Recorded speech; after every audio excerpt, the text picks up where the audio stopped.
নমস্কাৰ বন্ধু বান্ধৱীসকল, আমাৰ ৰাশিফল চেনেলটোলৈ আপোনালোকক স্বাগতম জনাইছোঁ। 2022 চনত ভাগ্য খুলিব এই 5 ৰাশি লোকৰ। 2020 চনটো আৰু 2021 চনটো আমাৰ এনেই কষ্টৰ মাজেদি পাৰ হৈ গ'ল। এই বছৰ আপোনালোকৰ ঘৰত আৰ্থিক ক্ষেত্ৰত, সামাজিক ক্ষেত্ৰত, ৰাজনৈতিক ক্ষেত্ৰত, মানসিক ক্ষেত্ৰতেই আপোনালোকৰ খুব উৎসাহ দেখিবলৈ পোৱা যাব। 2020 চনটো আৰু 21 চনটো আমাৰ কৰোণাৰ মাজেদি বহু কষ্টৰ মাজেদি পাৰ কৰিবলগীয়া হ'ল, কিন্তু এই নতুন বছৰে লৈ আহিব আপোনালোকৰ কাৰণে এটা শুভ সংবাদ। জ্যোতিষশাস্ত্ৰৰ মতে কোৱা হৈছে যে 2022 চনটোত ভাগ্য খুলিব এই 5 ৰাশি লোকৰ। 2022 চনত বহুত পৰিৱৰ্তন ঘটিব আপোনালোকৰ জীৱনত। কোনো নিৰ্দিষ্ট কেইটামান ৰাশিৰ ওপৰতহে এই প্ৰভাৱ দেখিবলৈ পোৱা যাব। মা লক্ষ্মী আৰু মহাদেৱৰ পৰম কৃপা লাভ কৰিব পাৰিব। হাতত লোৱা সকলো কাম আপোনালোকৰ সম্পূৰ্ণ হৈ উঠিব। 2022 চনত আপোনালোকৰ আৰ্থিক সুযোগ লাভৰ যোগো দেখিবলৈ পোৱা যাব পাৰে। কোন 5 ৰাশিৰ কপাল ফুলিব সেই বিষয়ে জানিবলৈ আপোনালোকে মোক ভিডিঅ'টো সম্পূৰ্ণভাৱে চাই যাব। আৰু যদি ভিডিঅ'টো ভাল লাগে লাইক এটা কৰি আমাৰ মনোবল বঢ়াব আৰু আপোনালোকৰ বন্ধুবৰ্গৰ লগত শ্বেয়াৰ কৰি তেওঁলোককো উপকৃত কৰিব। 1 নম্বৰটো হ'ল বৃষ ৰাশি। বৃষ ৰাশিৰ জাতক জাতিকাসকলৰ এই 2022 চনৰ কিছু নতুন গুৰুত্বপূৰ্ণ ফল লাভৰ যোগ দেখিবলৈ পোৱা যায়।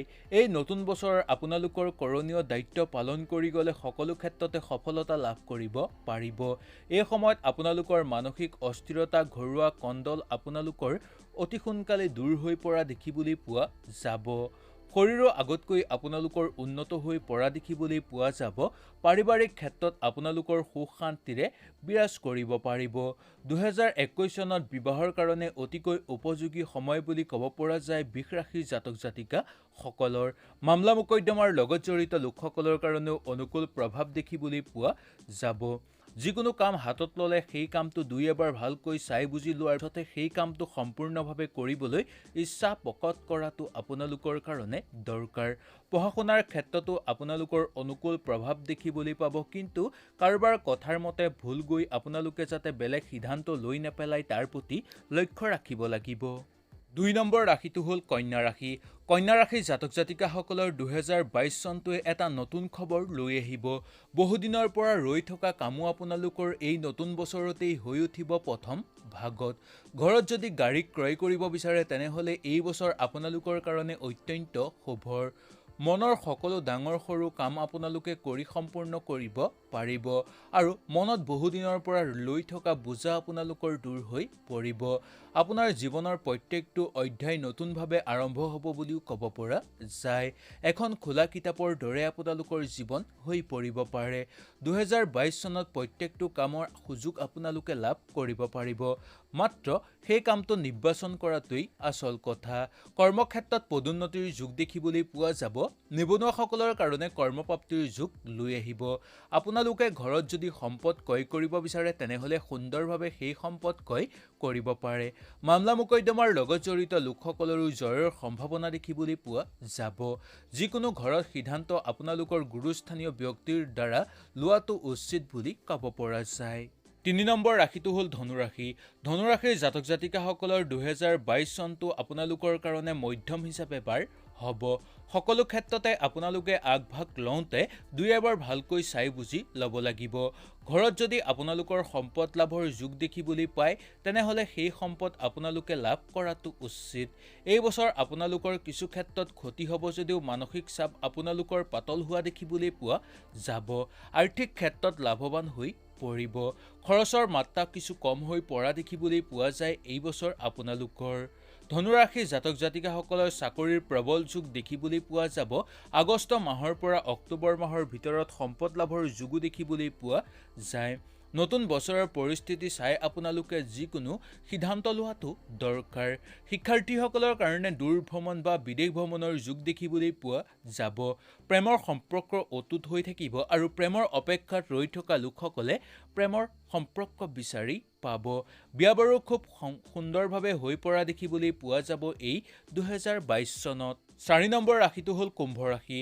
কুম্ভ ৰাশিৰ জাতক জাতিকাসকলৰ আপোনালোকৰ কাৰণে লাজ ভাৱ আঁতৰি যিকোনো কামতে হাত দিলে সফলতা লাভ কৰিব পৰাটো দেখিবলৈ পোৱা যায়। এই বছৰ আপোনালোকৰ মনত পুহি ৰখা যিকোনো ভাৱ উদয় হৈ পৰিব পাৰে। মনে বিচৰা ধৰণে আপোনালোকে জীৱন অতিবাহিত কৰিব পাৰিব। 2022 চনত আপুনি নিজেই কিছুমান সুযোগ হেৰুৱাবলগীয়াও হ'ব পাৰে।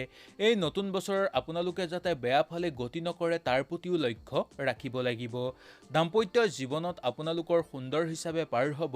বিয়াৰ বাবে ৰৈ থকা লোকসকলৰ প্ৰথমতেই বিবাহৰ যোগ নামি অহা দেখিবলৈ পোৱা যায় বছৰৰ, আৰু বছৰৰ শেষৰ ফাললৈ কিন্তু আপোনালোকৰ বিবাহৰ যোগ কিছু কম দেখিবলৈ পোৱা যায়। ইয়াৰ পিছতেই ক'ব লাগিব যে শিল্পী সাংস্কৃতিক জগতৰ লগত জড়িত লোকসকলৰ কাৰণে অনুকূল হিচাপে পাৰ হ'ব। বিশেষকৈ মহিলাসকল এই বছৰ বেছি শক্তিশালী হৈ পৰা দেখিবলৈ পোৱা যায় পুৰুষৰ তুলনাত। আপোনালোকে বেছি যাতে অবাবত সময় অপব্যয় নকৰে তাৰ প্ৰতিও লক্ষ্য ৰাখিব লাগিব। অংগদোষৰ পৰা আপোনালোকে বাচিবলৈ যিকোনো কাম কৰাটো দৰকাৰ। যিকোনো সুন্দৰভাৱে আপোনালোকে কাম কৰিলে সেই কামৰ প্ৰতিকাৰো সুন্দৰ হৈ পৰাটো দেখিবলৈ পোৱা যাব। পঢ়া শুনা ক্ষেত্ৰত আপোনালোকৰ খ্যাতি বৃদ্ধি পাব। শিক্ষাগুৰুসকলৰ মাজে সময়ে স্বাস্থ্যৰ অৱনতি ঘটিব পাৰে। ইয়াৰ পিছত ক'ব লাগিব যে ওচৰ চুবুৰীয়াৰ লগত থাকোঁতে সৰু সুৰা সঘনাই যাতে তৰ্ক বিতৰ্কৰ মাজত লিপ্ত হৈ নপৰে তাৰ প্ৰতি লক্ষ্য ৰাখক। বেলেগৰ লগত থাকোঁতে কেতিয়াও কঠোৰ বাক্য ব্যৱহাৰ নকৰাটো দৰকাৰ। 5 নম্বৰ ৰাশিটো হ'ল মিথুন ৰাশি। এই বছৰ আপোনালোকৰ অতি গুৰুত্বপূৰ্ণ সময় লৈ আহিছে বুলি ক'ব পৰা যায়। গ্ৰহ নক্ষত্ৰৰ পৰিৱৰ্তনৰ ফলত আপোনালোকৰ সকলো আধৰুৱা কাম হৈ পৰিব আৰু সকলো ক্ষেত্ৰতে সাফল্যতা লাভ কৰিব পাৰিব। 2022 চনৰ চাকৰিৰ লগে লগে পাৰিবাৰিক ক্ষেত্ৰতো আপোনালোকৰ আনন্দ হ'ব। এই বছৰ প্ৰেমৰ কাৰণে আপোনালোকৰ বহু ভাল দেখিবলৈ পোৱা যায়। প্ৰেম বিবাহৰ প্ৰবল যোগ নামি অহা দেখিবলৈ পোৱা যায়। এই বছৰ আপোনালোকৰ কৰ্মক্ষেত্ৰত কিছু গুৰুত্বপূৰ্ণ সিদ্ধান্ত ল'ব লাগিব আৰু কৰ্মক্ষেত্ৰৰ স্থান পৰিৱৰ্তনো আপোনালোকৰ হৈ পৰিব পাৰে। 2022 চনটো মিথুন ৰাশিৰ জাতক জাতিকাসকলৰ কেৰিয়াৰৰ কাৰণে বহুত ভাল হৈ পৰা দেখিবলৈ পোৱা যাব। যুটীয়াভাৱে ব্যৱসায়িক বাণিজ্য কৰা লোকসকলে একমাত্ৰ চকু ৰখাটো দৰকাৰ। পাৰিবাৰিক ক্ষেত্ৰত আপোনালোকৰ সন্মান বৃদ্ধি পাব আৰু সামাজিক ক্ষেত্ৰতো আপোনালোকৰ খ্যাতি বৃদ্ধিৰ যোগ দেখিবলৈ পোৱা যায়। সকলো কামতে আপোনালোকে সফলতা লাভ কৰিব পাৰিলেও যিকোনো কাম হাতত ল'লে দুই এবাৰ ভালকৈ চাই বুজি লোৱাটো দৰকাৰ। ঘৰত গাড়ী মটৰ ক্ৰয় কৰাৰ ক্ষেত্ৰত আপোনালোকৰ অতিকৈ শুভ হ'ব, কিন্তু যান বাহন ব্যৱসায় কৰি থকা লোকসকলে কিছু লেনদেনৰ ক্ষেত্ৰত সাৱধানতা অৱলম্বন কৰিব লাগিব। নিজৰ ওপৰত বিশ্বাস ৰাখি যিকোনো কাম সম্পাদন কৰিলে আপোনালোকে সুন্দৰভাৱে সেই কামটো সম্পূৰ্ণ কৰিব পাৰিব। শিক্ষাৰ্থীসকলৰ কাৰণে বছৰটো সুন্দৰভাৱে পাৰ হ'ব আৰু শিক্ষাগুৰুসকলৰ কাৰণে অনুকূল হিচাপে পাৰ হোৱা দেখিবলৈ পোৱা যায়। অচিনাকি ব্যক্তিৰ পৰা পাব পাৰে আপোনালোকে সহায় সহযোগিতা। হয়তো সুন্দৰভাৱে বুজি পালে। যদি আপোনালোকৰ ৰাশিটো এই ভিডিঅ'টোত বিচাৰি নাপালে তেনেহ'লে মোক তলত কমেণ্ট কৰি জনাব। ইয়াৰ পিছৰ ভিডিঅ'টোতে মই আপোনালোকৰ কাৰণে লৈ আহিবলৈ চেষ্টা কৰিম আপোনালোকৰ ৰাশিটো হৈ এটা ভিডিঅ'। তেতিয়াহ'লে আজিলৈ নমস্কাৰ।